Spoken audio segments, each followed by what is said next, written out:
Mutiara Ramadan. Kana Sufyan ats-Tsauri idza dakhala Ramadan, apabila beliau ditakdirkan oleh Allah memasuki bulan Ramadan, taraka jami'al ibadah, seluruh ibadah beliau tinggalkan. Seluruh ibadah beliau tinggalkan, khususnya ibadah-ibadah yang sunnah diprioritaskan. Ibadah ini apa itu? Wa aqbala ala qiraatil Qur'an. Tiba-tiba beliau menyambut kitab suci Al-Qur'an. Mutiara Para Salaf.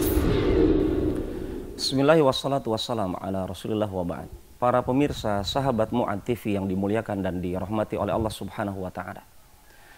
Saat kita beribadah, sebagaimana kita rasakan, terkadang semangat, terkadang turun, iman kita naik turun. Saat awal Ramadan, bagaimana hampir semua umat Islam memadati masjid, memaksimalkan ibadah baca Quran, bersedekahnya, dan seterusnya. Tapi kita dapatkan, mulai mundur 10 hari kedua, apalagi 10 hari ketiga, mulai menyusut jumlah jamaah sholat.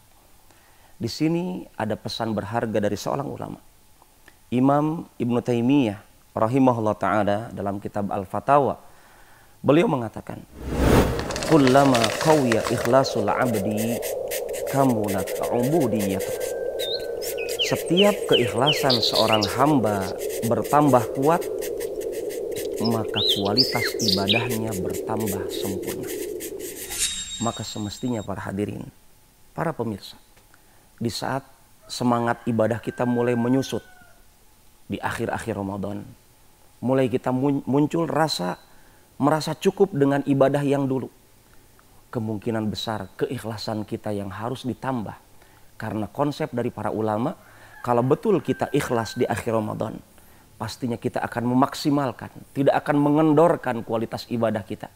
Apalagi di akhir Ramadan, bagaimana bonus-bonus, door prize besar dari Allah Subhanahu wa taala Allah limpahkan di akhir Ramadan. Adanya Lailatul Qadar yang tidak Allah berikan kepada Yahudi dan Nasrani.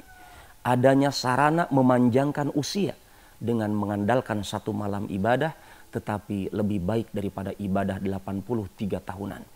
Ini tidak bisa kita raih maksimalisasi ibadah kalau tidak terus memupuk keikhlasan dalam hati kita. Makanya ikhlas itu, kata para ulama, bukan perkara yang remeh, bukan perkara yang ringan. Karena ikhlas itu adalah haknya Allah yang maha besar. Ikhlas itu adalah amalan hati. Makanya seorang hamba saat melaksanakan sedekah, saat melaksanakan saum, saat melaksanakan baca Quran, dan saat melaksanakan ibadah-ibadah yang lainnya, yang harus diperhatikan pertama kali adalah hati kita saat beribadah itu untuk siapa. Hati kita apakah konektivitasnya kuat kepada Allah atau tidak.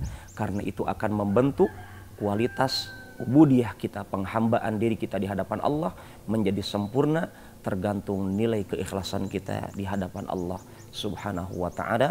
Wallahu ta'ala a'lam bishawab. Ramadan 1444 Hijriah. Raih pahala di bulan mulia.